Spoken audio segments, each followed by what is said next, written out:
আজকের বিষয় structure of nucleic acid.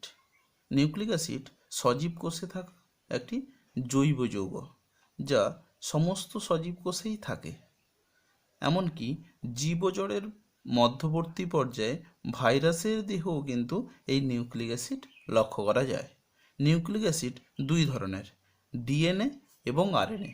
DNA হচ্ছে ডিঅক্সিরাইবো নিউক্লিক অ্যাসিড আর আরএনএ হচ্ছে রাইবো নিউক্লিক অ্যাসিড।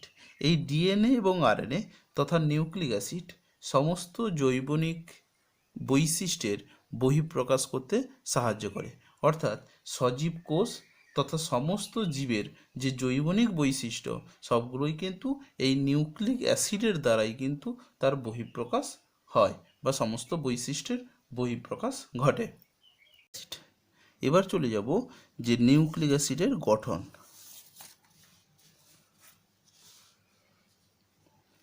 নিউক্লিক অ্যাসিডের গঠনে তার প্রধান তিনটা উপাদান থাকে। তিনটা উপাদান হচ্ছে পেন্টোজ সুগার, নাইট্রোজেনাস বেস এবং phosphoric acid. Pentose sugar, pentose sugar এই নামটা দেখো, এখানে পেন্টোজ কথাটা বলা হয়েছে। এই পেন্টোজ কথাটা বলা হয়েছে কারণ এই সুগার 5টি কার্বনযুক্ত বা 5 কার্বনযুক্ত সুগারকে পেন্টোজ সুগার বলা হয়। এই সুগার দুই ধরনের, একটা হলো ডিঅক্সিরাইবোস সুগার আর এটা হলো রাইবোস সুগার। এদের গঠন এবার দেখে নিই। পেন্টোজ সুগার 5টি কার্বনযুক্ত, গঠনটা হলো ওই রকম। এখানে একটা কার্বন, এখানে একটা কার্বন, এখানে একটা কার্বন, এখানে একটা কার্বন। 1 নম্বর কার্বন, 2 নম্বর, 3 নম্বর, 4 নম্বর, 5 নম্বর কার্বন। এইটা হলো যে পেন্টোজ সুগারের সাধারণ স্ট্রাকচার। এবার আমরা পারফেক্টভাবে দেখে নিই যে ডিঅক্সিরাইবোস শর্করাকে দেখতে কেমন।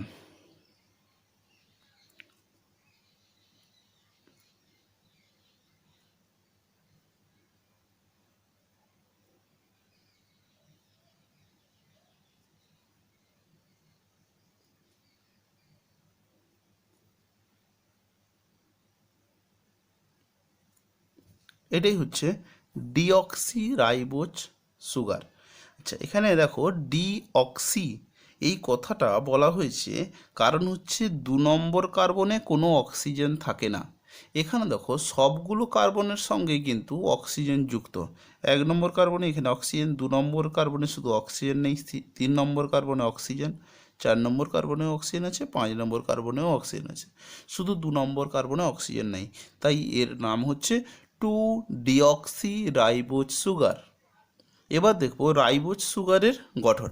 রাইবোজ সুগারের ক্ষেত্রে ডিঅক্সিরাইবোজ সুগার যেমন তেমনই এর গঠন, তবে এখানে 2 নম্বর কার্বনে কিন্তু অক্সিজেন থাকবে।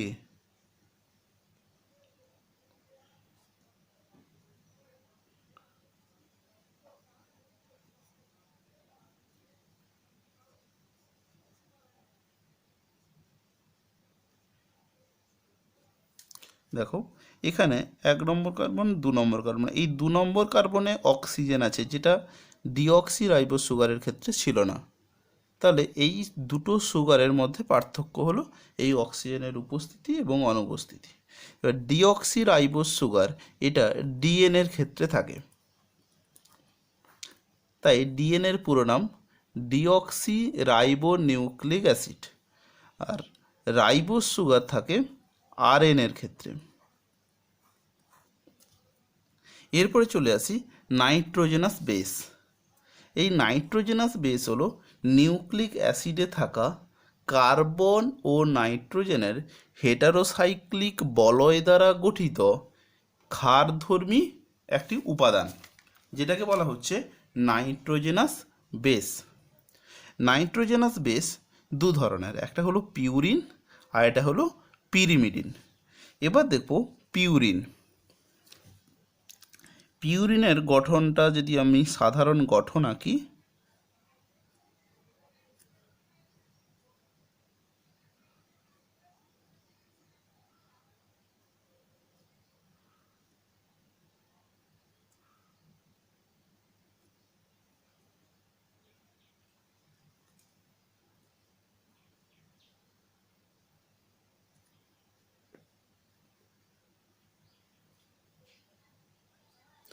এটা হচ্ছে পিউরিনের সাধারণ গঠন।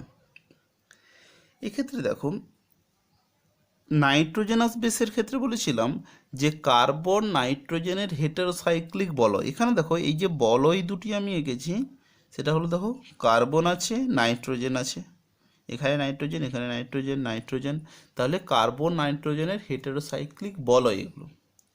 এবার পিউরিনের সংজ্ঞা কি? তাহলে পিউরিনের সংজ্ঞা হবে যে কার্বন নাইট্রোজেনের দুটি হেটারোসাইক্লিক বলয় দ্বারা গঠিত নাইট্রোজেনাস বেসকে বলা হয় পিউরিন। আর পিরিমিডিন হচ্ছে একটি কার্বন নাইট্রোজেনের হেটারোসাইক্লিক বলয়। দেখে নেব পিরিমিডিনের গঠন।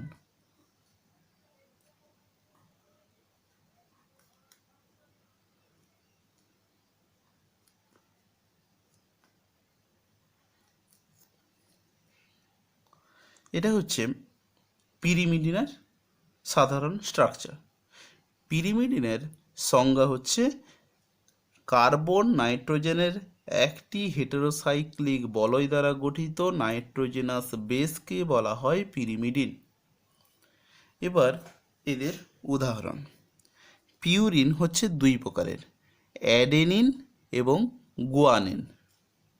এখানে এই অ্যাডেনিন এবং গুয়ানিনের ক্ষেত্রে গঠন কেমন না, শুধুমাত্র গঠন চেঞ্জ হয়, এই প্রধান যে স্ট্রাকচার এটা ঠিক থাকে, শুধুমাত্র সাইড চেনগুলো পরিবর্তন হয়। যেমন আমি যদি অ্যাডেনিনের গঠন আঁকি তাহলে দেখো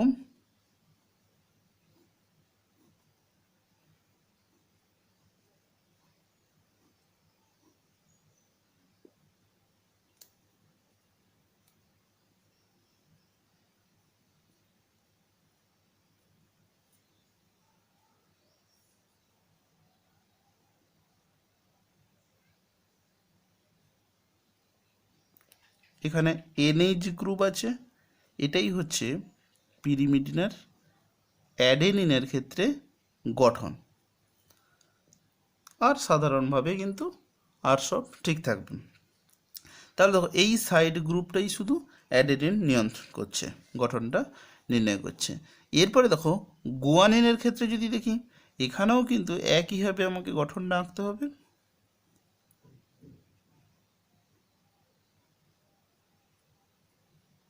এখানে কার্বন, নাইট্রোজেন, নাইট্রোজেন, এখানে কার্বন, এখানে কার্বন,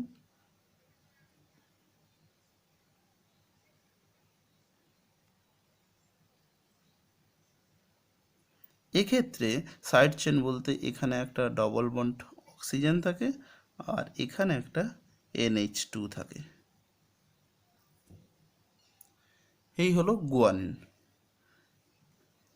তবে এখানে বলে দিই অ্যাডেনিনকে ক্যাপিটাল A বলে চিহ্নিত করা হয় আর গুয়ানিনকে ক্যাপিটাল G বলে চিহ্নিত করা হয়। আমি দুটো গঠন দেখিয়ে দিলাম। এরপর হচ্ছে পিরিমিডিন। পিরিমিডিনের ক্ষেত্রে দেখি, পিরিমিডিনের ক্ষেত্রে সাইটোসিন ধরো, সাইটোসিনের গঠনে কিন্তু এখানেও কিন্তু মূল যে স্ট্রাকচার সেটা কিন্তু ঠিক থাকবে।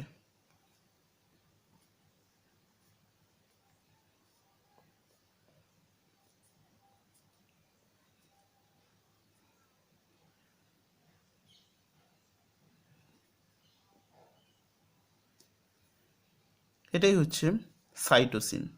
সাইটোসিনকে ক্যাপিটাল সি বলে চিহ্নিত করা হয়, ক্যাপিটাল সি। এইরকম থায়ামিনের গঠন আছে, ইউরাসিলের গঠন আছে। যদি থায়ামিনের গঠন দেখি তাহলে দেখব আমি খুব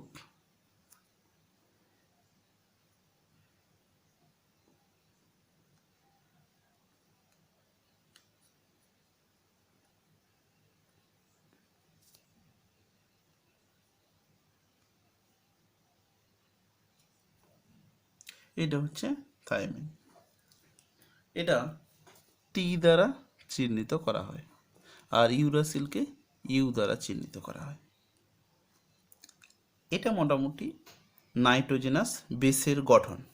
এবার দেখি ফসফরিক অ্যাসিডের গঠন। ফসফরিক অ্যাসিডের ক্ষেত্রে এর যে সংকেত সেটা আমরা জানি H3 PO4।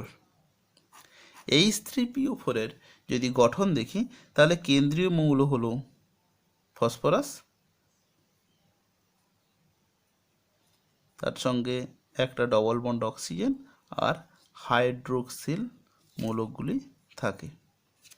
তাহলে এই হলো ফসফরিক অ্যাসিডের গঠন। এবার দেখব নিউক্লিওটাইড এবং নিউক্লিওসাইড। এবার দেখুন নিউক্লিওটাইড। নিউক্লিওটাইড হচ্ছে নিউক্লিক অ্যাসিডের গঠনের একটা উপাদান, যেটা তৈরি হয় একটি পেন্টোজ শর্করা, একটি নাইট্রোজেনাস বেস এবং তার সঙ্গে যুক্ত একটি ফসফরিক অ্যাসিডকে নিয়ে গঠিত হয়। এবার দেখব যে নিউক্লিওটাইড তাহলে কি কি নিয়ে গঠিত হলো না, pentose sugar,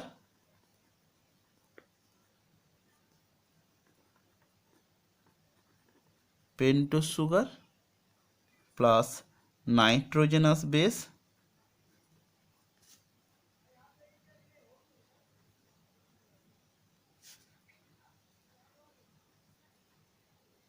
plus phosphoric acid.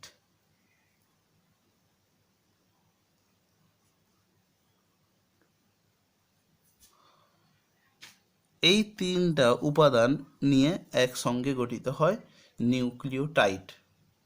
আচ্ছা, নিউক্লিওটাইডের একটা উদাহরণ যদি দেখি তাহলে পেন্টোজ সুগার, এখানে হয়তো ডিএনএর ক্ষেত্রে আমি যদি দেখি তাহলে ডিঅক্সিরাইবোজ সুগার, ডিঅক্সিরাইবোজ প্লাস এই যে নাইট্রোজেনাস বেসের জায়গায় আমি ধরো নিয়ে নিলাম অ্যাডেনিন, তার সঙ্গে ফসফরিক অ্যাসিড।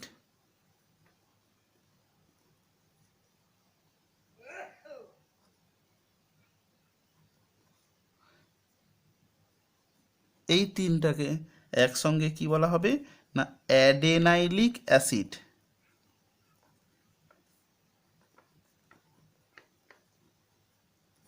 অ্যাডেনাইলিক অ্যাসিড।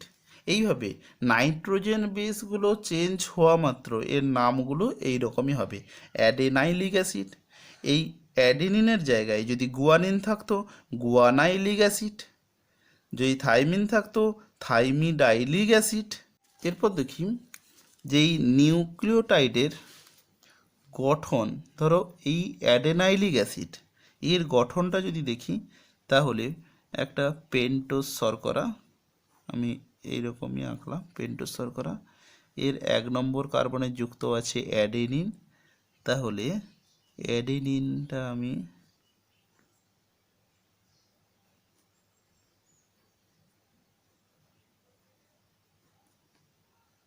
এটা হলো অ্যাডেনিন।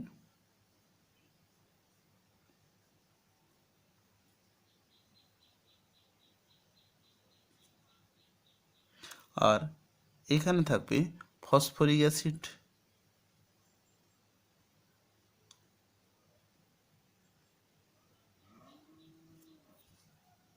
তাহলে এইটাই হচ্ছে অ্যাডেনাইলিক অ্যাসিডের গঠন। এখানে বলে রাখি যে নিউক্লিওটাইডই হচ্ছে নিউক্লিক অ্যাসিডের গঠনগত উপাদান বা গঠনগত একক। তাহলে নিউক্লিক অ্যাসিডের গঠনগত একক হচ্ছে নিউক্লিওটাইড। এবার চলে আসি নিউক্লিওসাইড। এখানে নিউক্লিওটাইড এবং নিউক্লিওসাইডের মধ্যে পার্থক্য শুধু একটাই, এখানে ছিল পেন্টোজ শর্করা, নাইট্রোজেনাস বেস, ফসফরিক অ্যাসিড, এখানে ফসফরিক অ্যাসিডটা বাদ চলে যাবে। তাহলে নিউক্লিওসাইড হচ্ছে পেন্টোজ সুগার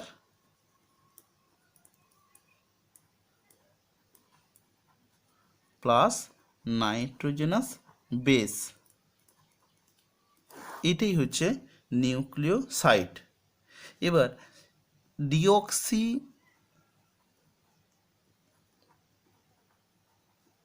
রাইবোজের সঙ্গে যখন অ্যাডেনিন যুক্ত থাকবে তখন তার নাম হবে অ্যাডিনোসিন। আবার অ্যাডেনিনের জায়গায় যদি সাইটোসিন থাকে তাকে বলা হচ্ছে সাইটিডিন, যদি অ্যাডেনিনের জায়গায় ইউরাসিল থাকে ইউরিডিন। এইরকমভাবে নিউক্লিওসাইডের নামগুলো হয়ে থাকে।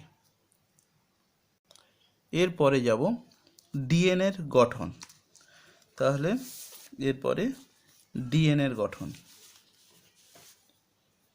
ডিএনএ। ডিএনএর পুরো নাম deoxy ribo nucleic acid. DNA গঠিত হয় ডিঅক্সি রাইবোজ শর্করা, নাইট্রোজেন বেস এবং ফসফরিক অ্যাসিড। এক্ষেত্রে নাইট্রোজেন বেসগুলোর মধ্যে নাইট্রোজেন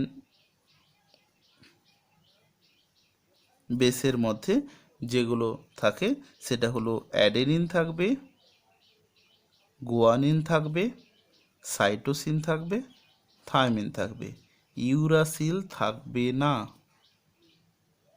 এইটা শুধু পার্থক্য। আর পেন্টোজ শর্করার ক্ষেত্রে বলেছি ডিঅক্সি রাইবোজ সুগার থাকবে। এবার আমরা তার গঠনটা দেখি।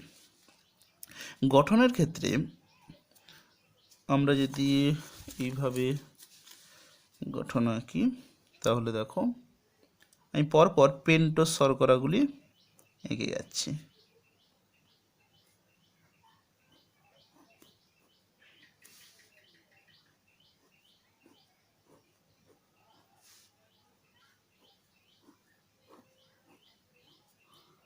চারটা পেন্টোজ শর্করার গঠন আঁকলাম। এবার দেখো প্রত্যেকটা পেন্টোজ শর্করার 1 নম্বর কার্বনে একটা করে নাইট্রোজেনাস বেস যুক্ত থাকে। আমি ধরে নিই এখানে অ্যাডেনিন আছে, এখানে গুয়ানিন আছে, এখানে সাইটোসিন, এখানে থাইমিন আছে। এবার পেন্টোজ সুগারগুলি পরস্পর ফসফোডাইএস্টার বন্ধন দ্বারা যুক্ত হয়। ফসফোডাইএস্টার। পেন্টোজ শর্করার 3 নম্বর কার্বন, এটা 3 নম্বর কার্বনে OH গ্রুপ যুক্ত ছিল। আমি যদি আবার একবার দেখে নিই, এইখানে OH গ্রুপ যুক্ত ছিল পেন্টোজ শর্করার ক্ষেত্রে। সেই OH গ্রুপের সঙ্গে 5 নম্বর কার্বনের যে OH গ্রুপ ছিল তার সঙ্গে রাসায়নিক বন্ধনে আবদ্ধ হয়। এটা হলো ফসফোডাইএস্টার বন্ধন। এইরকম বন্ধনটা তৈরি হয়। আমি সবগুলোতে এইরকম ফসফোডাইএস্টার বন্ধন আমি এঁকে দিচ্ছি।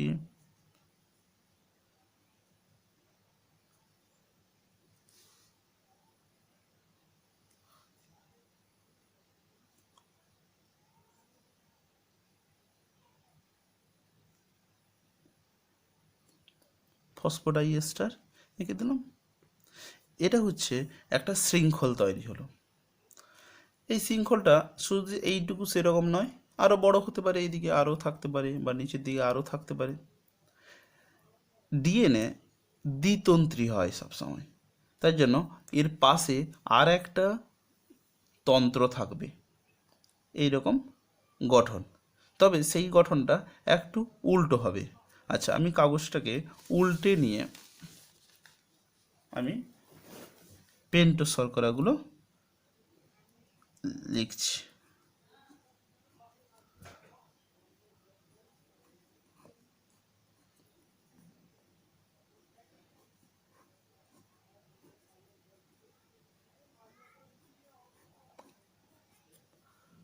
তো উল্টোভাবে আমি লিখলাম, আবার আমি সোজা করে নিলাম। দেখো এইগুলো হচ্ছে 1 নম্বর কার্বন। সবসময় 1 নম্বর কার্বনের সঙ্গে যুক্ত থাকে নাইট্রোজেন বেস। তবে এক্ষেত্রে বলে রাখি, পাশাপাশি দুটো তন্ত্রীর মধ্যে যে নাইট্রোজেন বেসগুলো থাকে সেটা পরস্পরের পরিপূরক একটি নির্দিষ্ট নাইট্রোজেন বেস থাকবে। এটা কেমন না, অ্যাডেনিন যদি থাকে তাহলে তার পাশে পরিপূরক রূপে থাইমিন থাকবে, আর যদি থাকে গুয়ানিন তাহলে তার পরিপূরক বেস সাইটোসিন অবশ্যই থাকবে। তাহলে এখানে অ্যাডেনিন আছে অতএব এখানে থাকবে থাইমিন। এখানে গুয়ানিন আছে, থাকবে সাইটোসিন। এখানে সাইটোসিন আছে মানে গুয়ানিন থাকবে, এখানে থাইমিন আছে মানে অ্যাডেনিন থাকবে। একইভাবে এদিকের মতো এখানেও কিন্তু ফসফোডাইএস্টার বন্ধন তৈরি হবে, সেটা হচ্ছে 3 নম্বর কার্বনের সঙ্গে 5 নম্বর কার্বনের ফসফোডাইএস্টার বন্ধন। এখানেও আমি সেটা এঁকে নিচ্ছি।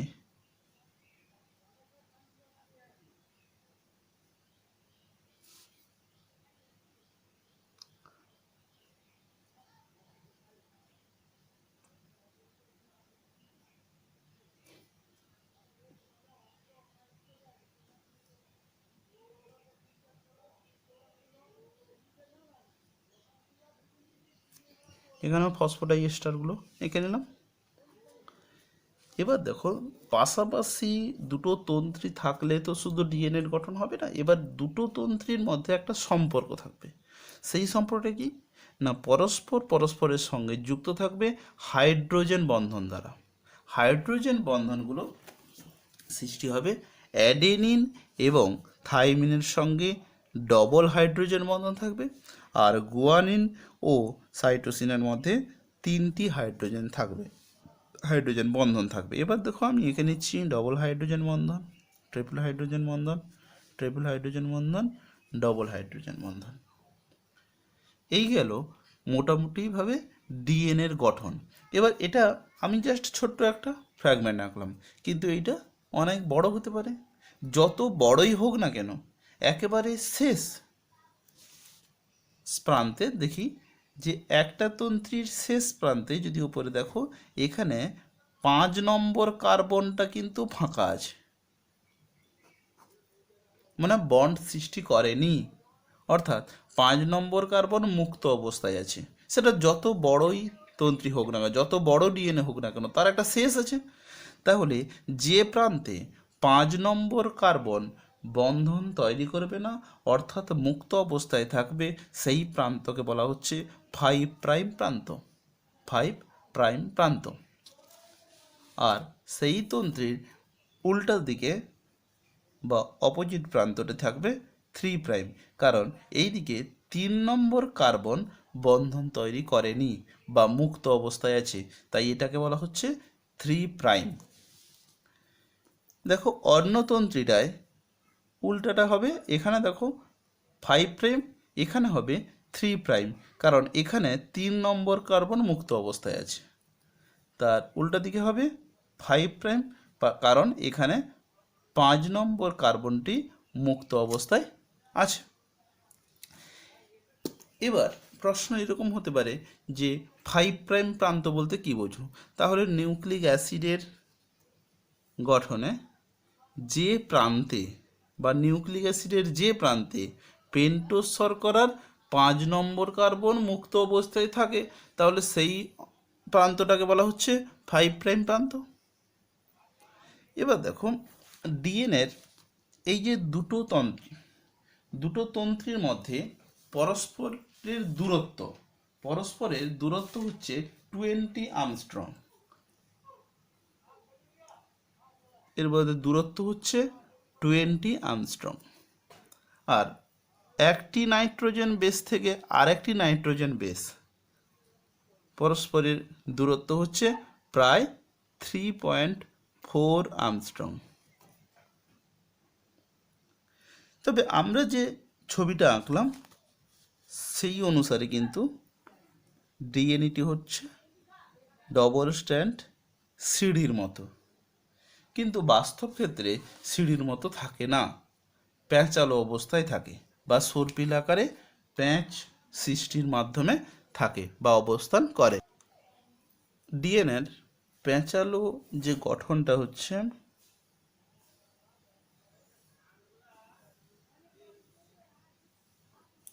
এই রকমভাবে গঠনটা থাকে।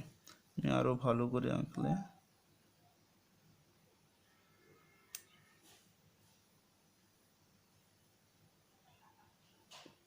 এইরকমভাবে গঠনটা,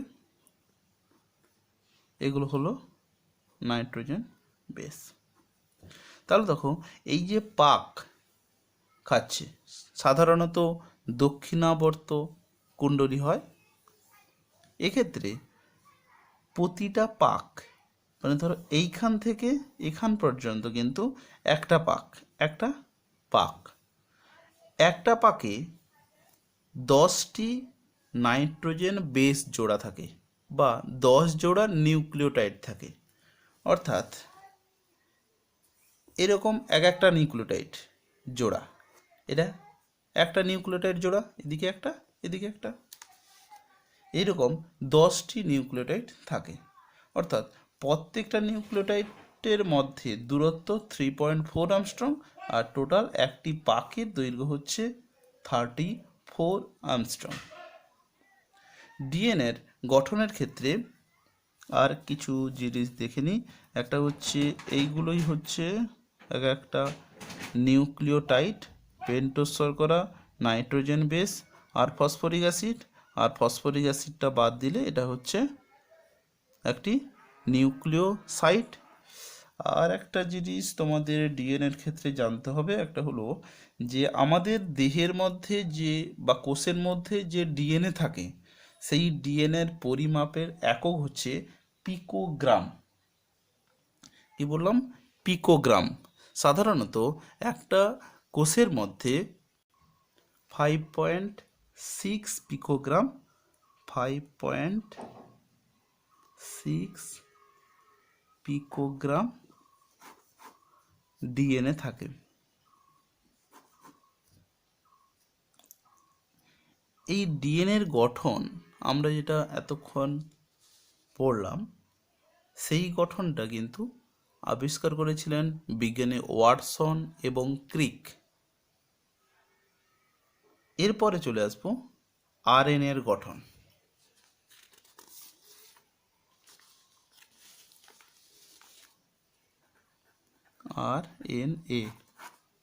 আরএনএ এর গঠন ডিএনএর মতোই পুরোপুরিভাবে, শুধুমাত্র নাইট্রোজেন বেসের ক্ষেত্রে একটু পরিবর্তন আছে।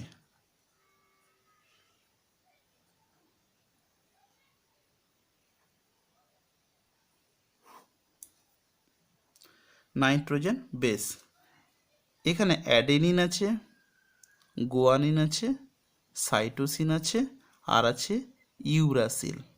এখানে থাইমিন থাকে না। এর গঠনটা আর পেন্টোজ শর্করার ক্ষেত্রে আমরা দেখব এখানে আছে রাইবোজ শর্করা। গঠনটা যদি আঁকি ডিএনএর মতোই একটা গঠন দেখব।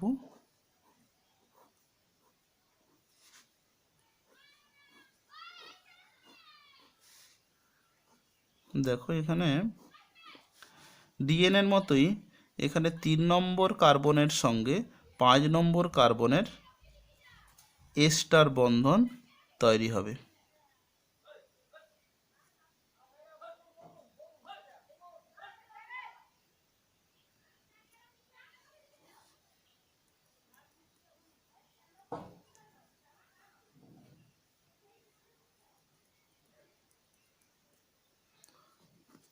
এরকম বন্ধন তৈরি হবে। আর 1 নম্বর কার্বনের সঙ্গে সবসময় একটা করে নাইট্রোজেন বেস থাকবে। এটাও অনেক লম্বা হতে পারে এবং এটা হলো 5 প্রাইম প্রান্ত, কারণ এখানে 5 নম্বর কার্বন মুক্ত অবস্থায় আছে। এটা হলো 3 প্রাইম প্রান্ত, কারণ এখানে 3 নম্বর কার্বনটি মুক্ত অবস্থায় আছে। আরএনএ সাধারণত একতন্ত্রী হয় সবসময়। আর এই একতন্ত্রী আরএনএ সবসময় যে একতন্ত্রী একটা রেখাকৃতি থাকবে সেই রকম নয়, অনেক সময় প্যাঁচালোভাবে অবস্থান করে। আরএনএ সাধারণত 2 ধরনের হয়।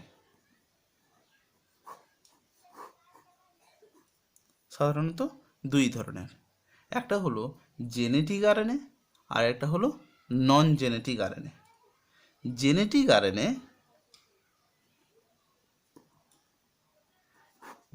আরএনএ হচ্ছে যে সকল আরএনএ জিন বস্তুরূপে কাজ করে। সাধারণত কিছু কিছু ভাইরাসের ক্ষেত্রে যেখানে ডিএনএ থাকে না, সেখানে আরএনএই তার জিন বস্তুরূপে কাজ করে বা সমস্ত বৈশিষ্ট্য ধারক বাহক রূপে কাজ করে, সেই সকল আরএনএকে বলা হচ্ছে জেনেটিক আরএনএ। যেমন influenza virus, corona virus, HIV virus, এদের ক্ষেত্রে জেনেটিক আরএনএ থাকে। আর যাদের ক্ষেত্রে ডিএনএ থাকে, সেই সকল আরএনএ ক্ষেত্রে মানে যে সকল কোষে ডিএনএ থাকে তাদের দেহে বা তার সেই কোষগুলোতে যে আরএনএ থাকে তাকে বলা হচ্ছে নন জেনেটিক আরএনএ।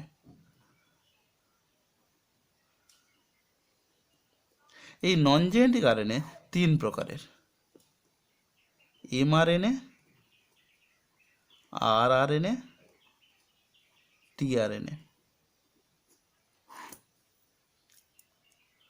এদের গঠন আজকে নয়, অন্য কোনো দিন এর পরের ভিডিওগুলোতে আমি দেখাবো যে এমআরএনএ, আরআরএনএ, টিআরএনএর গঠন এবং কাজ। এখানে শুধুমাত্র আরএনএর গঠন পর্যন্ত, আরএনএর যে সাধারণ গঠন সেখান পর্যন্তই কিন্তু আমি দেখালাম। এরপর এই নোটগুলি ফলো করো। সুস্থ থাকো, ভালো থাকো।